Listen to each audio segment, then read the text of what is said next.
الحمد للہ رب العالمین، والصلاة والسلام علی محمد الامین۔ اعوذ باللہ من الشیطان الرجیم، بسم اللہ الرحمن الرحیم۔ خواتین و حضرات، ہم سورہ شعراء کی آیت 168 سے سورہ کا مطالعہ کر رہے ہیں۔ سیدنا لوط کی سرگزشت زیر بحث ہے۔ ہم یہاں تک پہنچ گئے تھے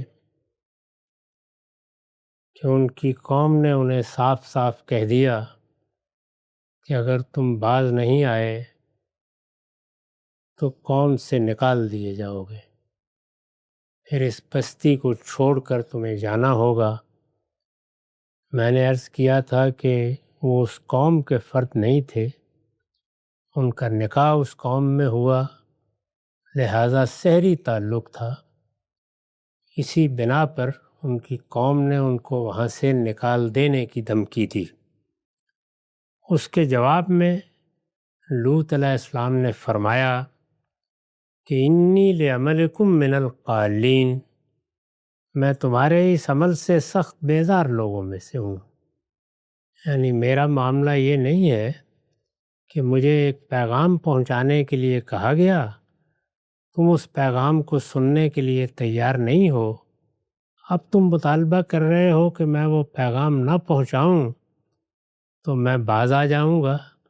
میں تو اپنی فطرت ہی کے لحاظ سے یہ جو کچھ تم کر رہے ہو اس سے سخت بیزار ہوں۔ اس طرح سے انہوں نے یہ بتایا کہ تم نے اپنی فطرت اوندھی کر لی ہے۔ اگر تم نے اپنی عقل کو سلیم رکھا ہوتا اور استقامت کے ساتھ صحیح راستے پر چلتے رہتے تو کبھی یہ چیز اختیار نہ کرتے۔ لوط نے جواب دیا، کوئی پرواہ نہیں، میں تمہارے اس عمل سے سخت بیزار لوگوں میں سے ہوں۔ رب نجنی واہلی مما یعملون، تب اس نے دعا کی۔ یہ آخری الفاظ تھے۔ پیغمبروں کی دعوت میں یہ ہجرت و برات کے مرحلے کے الفاظ ہیں۔ یعنی ایک وقت ایسا آ جاتا ہے جب پیغمبر اپنی قوم سے برات کا اظہار کر دیتے ہیں، بیزاری کا اظہار کر دیتے ہیں۔ اس بیزاری کے کچھ لازمی نتائج ہیں۔ لا تعلقی، اب معاملات ختم ہو جائیں گے، موالات ختم ہو جائے گی، دوری اختیار کر لی جائے گی۔ چنانچہ رسالت مآب صلی اللہ علیہ وسلم کی دعوت میں بھی جب یہ مرحلہ آیا ہے تو اس میں بہت سی ہدایات دی گئیں۔ یہ بتایا گیا کہ اب ان لوگوں کے ساتھ کوئی دوستی نہیں ہوگی، ان کے ساتھ کوئی دلی تعلق نہیں رکھا جائے گا، اب ان کے ساتھ معاملات بھی نہیں کیے جائیں گے، ان کے ساتھ اگر کوئی نکاح کے یا اور نوعیت کے تعلقات ہیں وہ بھی ختم ہو جائیں گے، اب کوئی معاہدے بھی نہیں ہوں گے، گویا ہر طرح کا قطع تعلق کر لیا جاتا ہے۔ یہ جو قطع تعلق کا مرحلہ ہے یہ پیغمبروں کی دعوت میں اللہ کے اذن سے آتا ہے، اس کا ایک موقع مقرر ہوتا ہے، وہ آتا ہے۔ اسی مرحلے کی بعض آیات کو لے کر بہت سے لوگ ان کی تعمیم کر دیتے ہیں۔ ہم جیسے انسانوں کی دعوت میں یہ مرحلہ کبھی نہیں آتا۔ ہمارے لیے ابتدا بھی دعوت ہے، انتہا بھی دعوت ہے۔ یعنی اب انسانوں کے ساتھ ہمارے تعلق کی بنیاد ہی یہی ہے کہ ہم انہیں اللہ کا پیغام پہنچائیں گے، اور اپنے گرد و پیش میں بھی، خواہ وہ ہمارے اعزاء ہیں، خواہ وہ ہمارے اپنے بچے ہیں، ہمارے والدین ہیں، ان کو یہ بتائیں گے کہ صحیح بات کیا ہے، غلط بات کیا ہے۔ یہ دعوت کا تعلق ہے، یہ کبھی بھی برات کے تعلق میں تبدیل نہیں ہوتا، نہیں ہونا چاہیے۔ ہمارے ہاں جو دینی روایتیں قائم ہوئیں ان میں سلفی روایت میں بڑے انحراف کی ابتدا اسی سے ہوئی۔ چنانچہ وہاں اس کے لیے الولاء اور برا کے الفاظ استعمال کیے گئے۔ یعنی اب ہم اپنے تعلق کا اظہار کریں گے، اس کی یہ بنیاد ہوگی، ہم اپنی برات کا اظہار کریں گے، اس کی یہ بنیاد ہوگی۔ اور اس طرح خود مسلمانوں کی اپنی جماعت سے بھی انہوں نے اپنا تعلق توڑ لیا، اور جب اپنا تعلق توڑ لیا تو گویا وہ اعلان کر دیا جو دعائے قنوت میں کیا جاتا ہے، نخلو و نترک وہیں جفجرک۔ یہ بھی در حقیقت ایک خاص مرحلے کی دعا ہے جو پیغمبروں ہی کی دعوت میں آتا ہے۔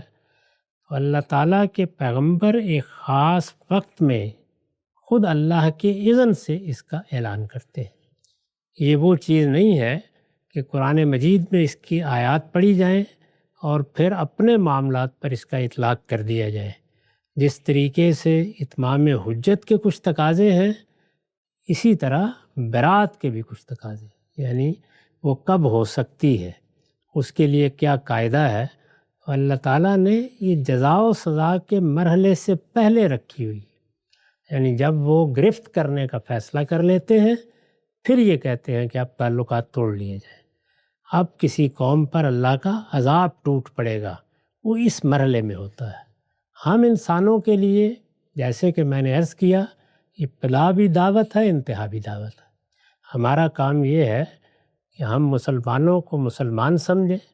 ہر وہ شخص جو اپنے آپ کو مسلمان کہتا ہے وہ ہمارا بھائی ہے۔ ہم کو قیامت تک اس کے ساتھ دعوت کا تعلق رکھنا ہے، اس کو بتانا ہے، سمجھانا ہے۔ یہ بتانا اور سمجھانا ہر آدمی کی استطاعت کے مطابق ہے۔ عام لوگ اپنے ماحول میں یہ خدمت انجام دیتے ہیں، جن کو اللہ علم میں فضیلت دیتا ہے وہ اپنی سطح پر یہ خدمت انجام دیتے ہیں، لیکن یہ خدمت اول سے آخر دعوت ہے، پیغام ہے۔ اس میں استدلال ہی کی زبان اختیار کی جاتی ہے، یہ طریقے کبھی اختیار نہیں کیے جاتے۔ یہ اللہ کے پیغمبروں کے ساتھ خاص ہے۔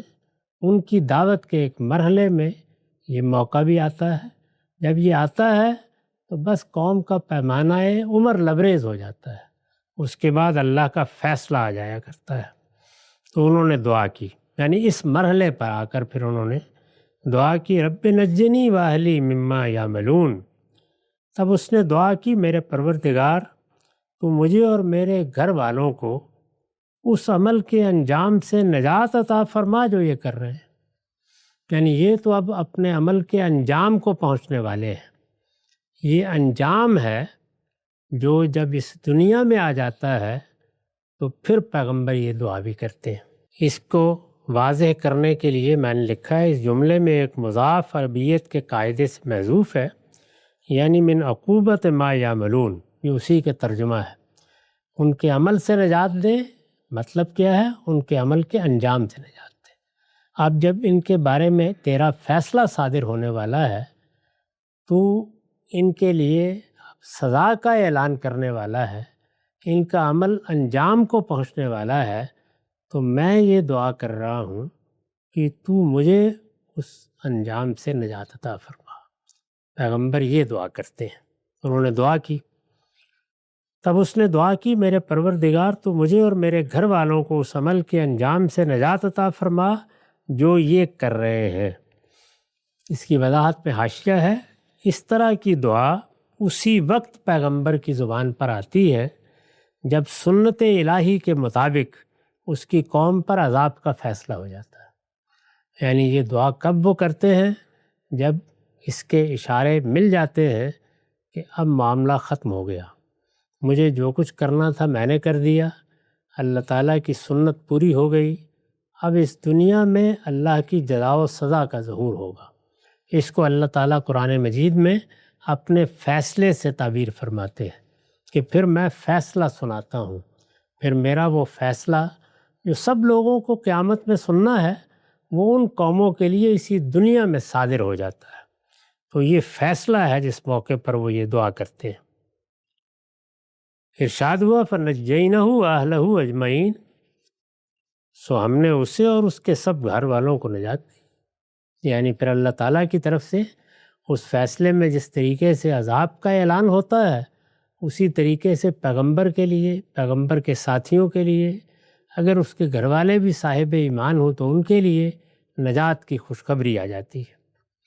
سو ہم نے اسے اور اس کے گھر والوں کو نجات دی، الا عجوزا فی الغابرین، ایک بڑھیا کے سوا جو پیچھے رہنے والوں میں رہ گئی۔ یہ ان کی بیوی ہے، ان کے ساتھ نہیں تھی، منافقانہ سا طرز عمل اختیار کیے رکھا، اللہ تعالیٰ نے آخر میں اپنا فیصلہ سنا دیا اور یہ بتا دیا کہ یہ جو ہم نے کہا تھا کہ اس کے گھر والوں کو نجات دی، تو اس کی بنیاد یہ نہیں کہ گھر والے تھے، اس کی بنیاد ان کا ایمان اختیار کرنا، ان کا عمل صالح اختیار کرنا، ان کا پیغمبر کی دعوت کو قبول کر لینا تھا۔ چنانچہ اگر بیوی نے بھی وہ دعوت قبول نہیں کی تو وہ عذاب کی زد میں آ گئی، ایک بڑھیا کے سوا۔ یہ جو الفاظ استعمال کیے ہیں ان پر میں نے لکھا ہے یہ تحقیر کا اسلوب ہے، یعنی اسلوب اللہ تعالیٰ نے جو اختیار کیا ہے وہ اس طرح کا نہیں جیسے عام حالات میں ہوتا ہے۔ اور اس سے حضرت لوط کی بیوی مراد ہے جو ان پر ایمان لانے کے لیے تیار نہیں ہوئی۔ یہ آخری رات کا موقع ہے جس میں یہ بتا دیا گیا کہ یہ پیچھے رہ جائے گی، باقی سب لوگوں کو لے کر، وہ چند ہی لوگ تھے، آپ نکل جائیں گے۔ الا عجوزا فی الغابرین، تو ہم نے اسے اور اس کے سب گھر والوں کو نجات دی، ایک بڑھیا کے سوا جو پیچھے رہنے والوں میں رہ گئی۔ ثم دمرنا الآخرین، پھر اس کو یعنی اس بڑھیا کو اور باقی سب لوگوں کو ہم نے ہلاک کر مارا۔ وامطرنا علیہم مطرا، اور ان پر پتھروں کی ہولناک بارش برسا دی۔ فساء مطر المنذرین، تو کیا ہی بری بارش تھی جو ان پر برسائی گئی جنہیں خبردار کر دیا گیا تھا۔ یعنی خبردار کرنے سے پہلے ہم یہ بارش نہیں برساتے، ہم نے ان کو پیغمبر بھیج کر خبردار کیا، ان کے دروازوں پر دستک دی، ایک لمبے عرصے تک ان کو مہلت دی، ہر لحاظ سے سمجھانے کی صحیح کی۔ جب وہ اس کے لیے تیار نہیں ہوئے تو پھر ہم نے آخری فیصلہ سنا دیا۔ یہ لوط کی سرگزشت کا خاتمہ ہے۔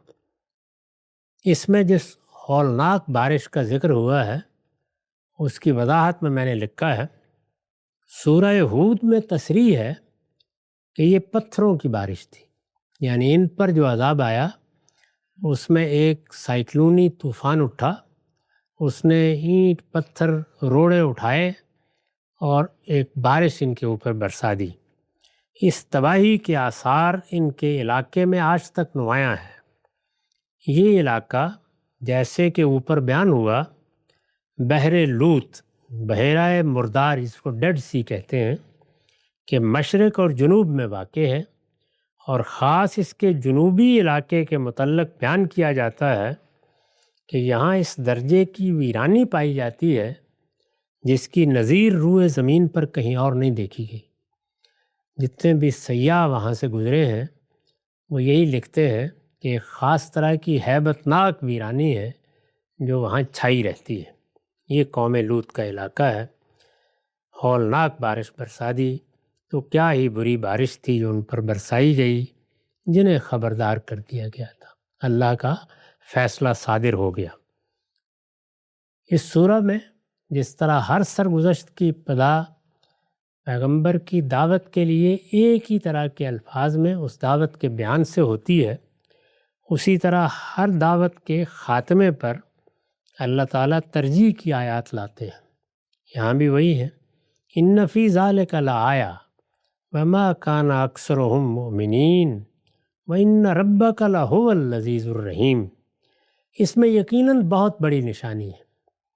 ظاہر ہے کہ یہ سرگزشتیں کوئی کہانی سنانے کے لیے، کوئی تاریخ بیان کرنے کے لیے یہاں نہیں آئی ہیں، یہ استدلال کے لیے آئی ہیں، لوگوں کو عبرت دلانے کے لیے بیان ہوئی ہیں۔ اس لیے بیان ہوئی ہیں کہ اللہ تعالیٰ جس قیامت کی منادی کر رہے ہیں، اللہ کے پیغمبر جس قیامت کی خبر دے رہے ہیں، وہ قیامت ہم نے اس طرح دنیا میں برپا کر کے دکھائی ہے، وہ انسانی تاریخ میں بارہا برپا ہوئی ہے، اور خاص طور پر جو قرآن کے مخاطبین ہیں ان کے علاقے میں یہ جہاں جہاں برپا ہوئی، ایک ایک کو لے کے وہ سرگزشت انہیں سنائی جا رہی ہے۔ اس میں یقیناً بہت بڑی نشانی ہے۔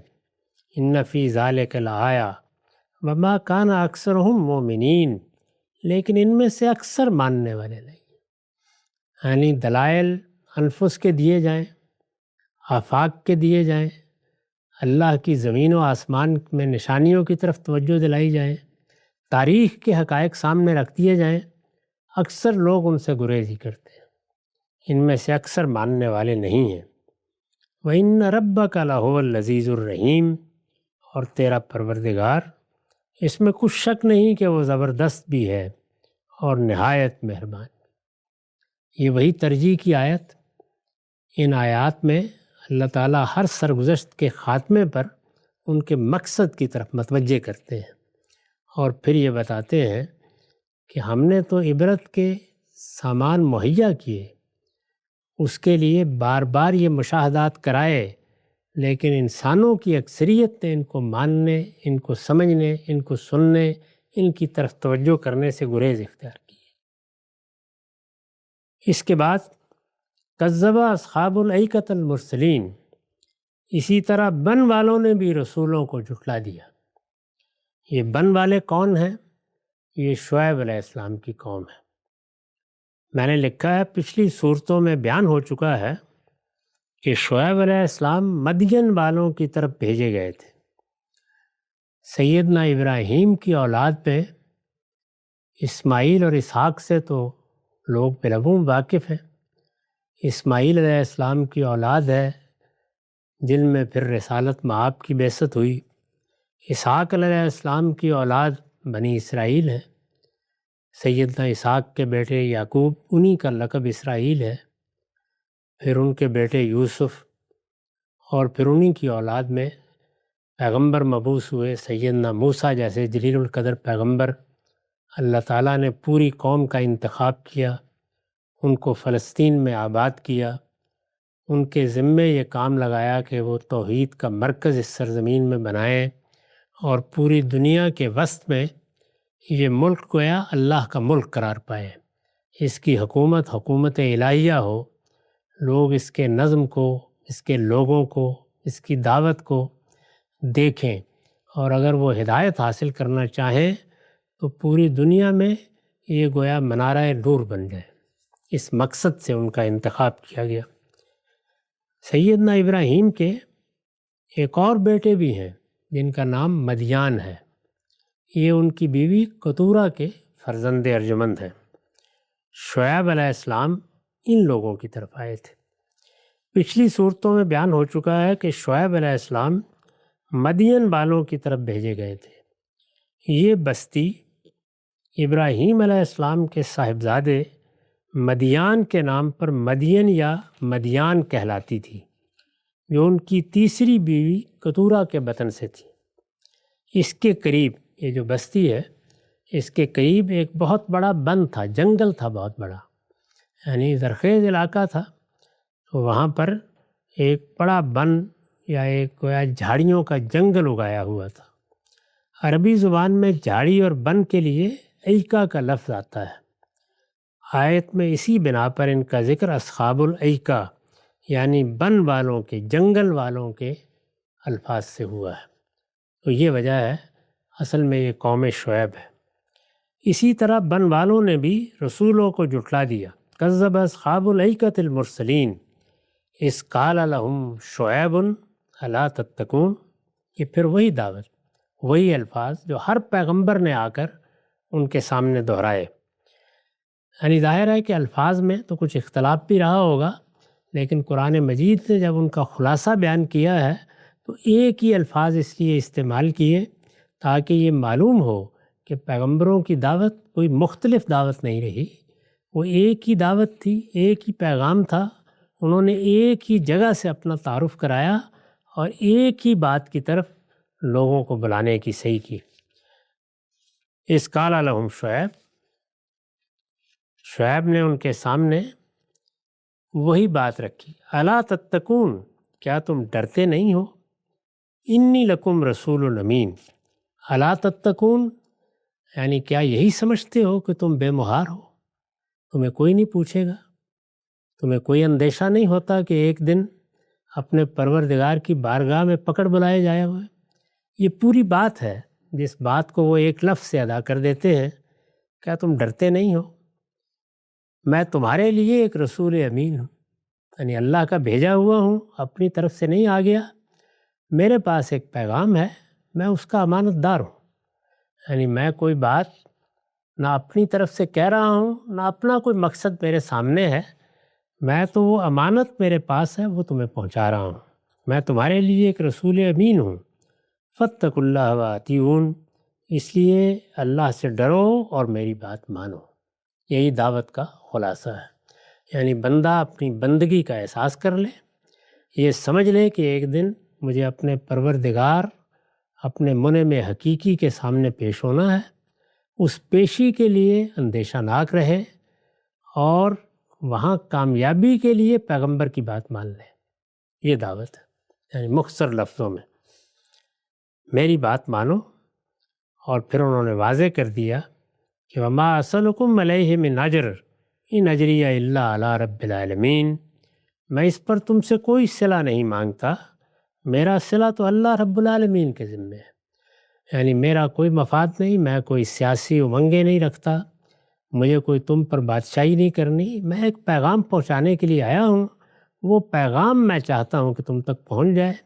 اور جس طرح کے رسول اللہ کی زبان سے یہ الفاظ ادا ہوئے ہیں کہ الا المودۃ فی القربہ، میری تمہارے ساتھ رشتہ داری ہے، میں یہ چاہتا ہوں کہ اس کا حق ادا کر دوں، اور یہ خیرخواہی کا حق ہے، یہ میں ادا کر رہا ہوں۔ میرا صلہ تو اللہ رب العالمین کے ذمے ہے۔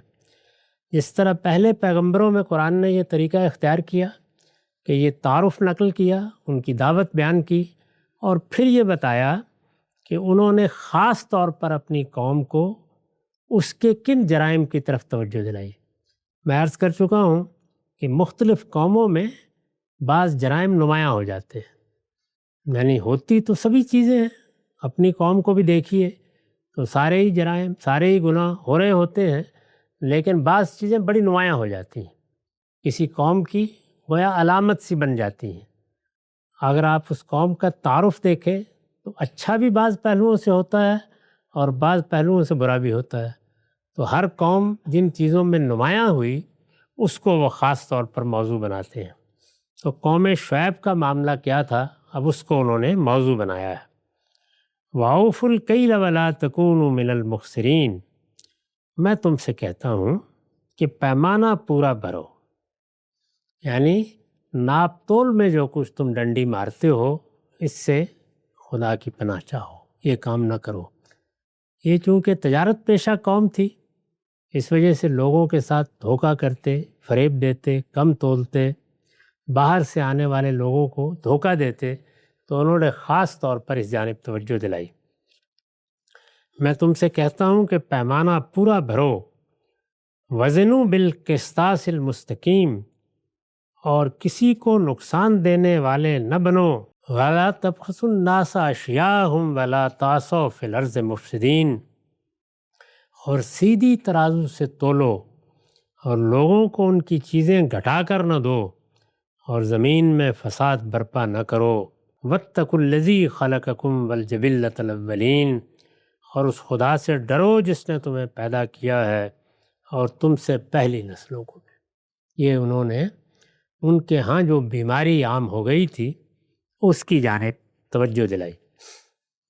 اس پر میں نے لکھا ہے اس زمانے کی دو بڑی تجارتی شاہراہیں، یعنی اس علاقے میں اس زمانے کی دو بڑی تجارتی شاہراہیں مدین کے قریب سے گزرتی تھی۔ یہ معلوم ہے کہ عرب میں زیادہ تر تجارت لوگوں کا پیشہ تھی، اور وہ بڑے بڑے تجارتی قافلے لے کر گزرتے تھے، اور یہ تجارتی قافلے ایک طرف یمن سے شروع ہوتے اور دوسری طرف عراق، شام اور ان سب علاقوں کی طرف جاتے جہاں بڑی بڑی بادشاہتیں قائم تھیں۔ اس زمانے کی دو بڑی تجارتی شاہراہیں مدین کے قریب سے گزرتی تھیں۔ ان کی بستی مدین ایک ایسی جگہ تھی جہاں ایک تو بڑی علامت پیچھے ذکر ہوا کہ بڑا جنگل تھا، دوسری جانب یہ تجارتی شاہراہ بھی قریب سے گزرتی تھی۔ اس وجہ سے مدین کے لوگوں نے بھی تجارت میں بہت ترقی کر لی تھی۔ چنانچہ ان کے باطنی فساد کا ظہور، یعنی فساد تو انسان کے باطن میں پیدا ہوتا ہے، اللہ تعالیٰ نے جو اس کو شعور دیا ہے وہ اس شعور سے بے وفائی کرتا ہے۔ جب وہ باطنی فساد پیدا ہوتا ہے تو پھر حالات کے لحاظ سے، مفادات کی رعایت سے، گرد و پیش میں کیا ماحول ہے اس کے لحاظ سے وہ فساد کی مختلف صورتیں اختیار کرتا ہے ظاہر میں آ کر۔ ان کے ہاں وہ صورت، یہ خیانت، ناپ تول میں کمی، اشیاء میں ملاوٹ اس صورت میں ہوا۔